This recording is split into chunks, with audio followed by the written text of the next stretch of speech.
Hello, Blue Jays fans, and welcome to a very special video. If you are watching this, then that is right, folks. The New York Yankees are dead in the ground. That's right. We beat them 5-2, and we are headed to the next round, an inch closer to the World Series. It is an exciting time. I can't even talk. I'm so excited.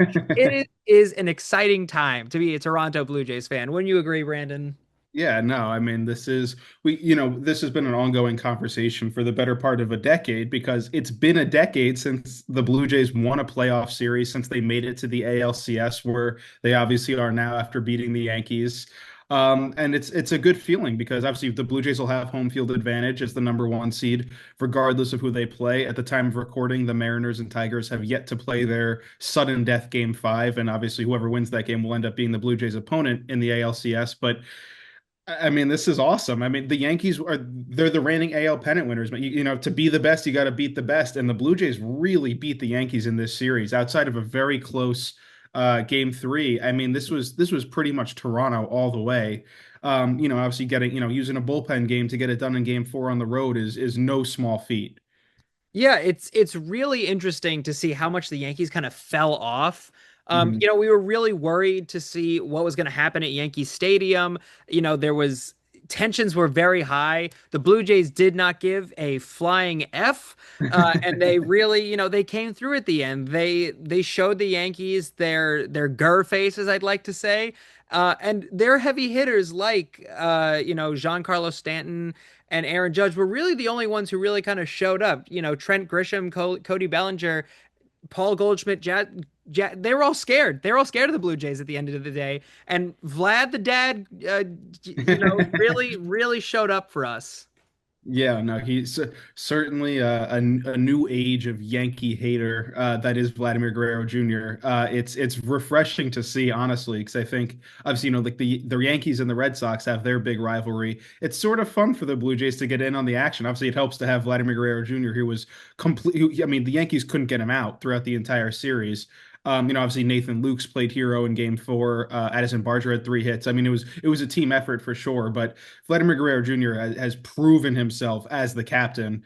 He had some fun post game celebrations as well that I'm sure we'll try to fit in the video. But it's just again it's a time of celebration. It's always tough when you're coming off a bye in the first round. Obviously the Yankees had the momentum because Cam Schlittler beat the Red Sox in Game Three of the wild card series. There's always questions about that. And again, the Blue Jays just took it to the Yankees. I mean, they really left no doubt in this series about who the better team was. And obviously, that gives a lot of momentum heading into the ALCS, regardless of the regardless of whether it's the Tigers or the Mariners.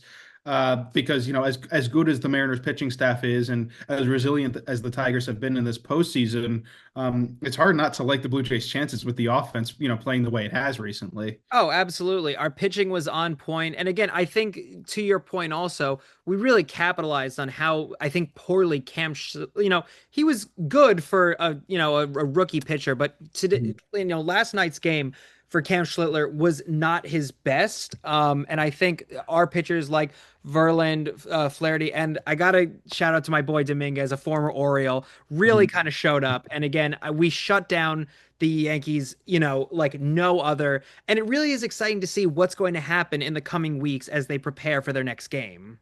Yeah, for sure. I mean, I'll leave it off on a closing thought that again, this is the first time in nearly a decade that the Blue Jays have advanced this far.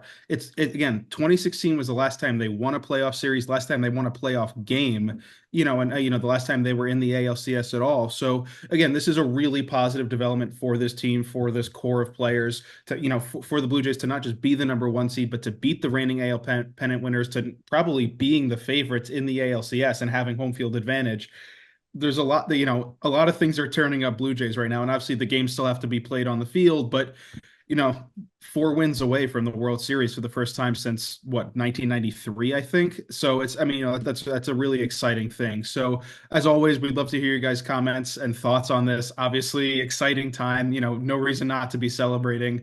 Who do you want the Blue Jays to play in the ALCS? Which opponent scares you more? And overall, are you feeling good about the chances for Toronto to be in the World Series for the first time in over 20 years? Let us know in the comments, and as always, we'll try to respond to everyone.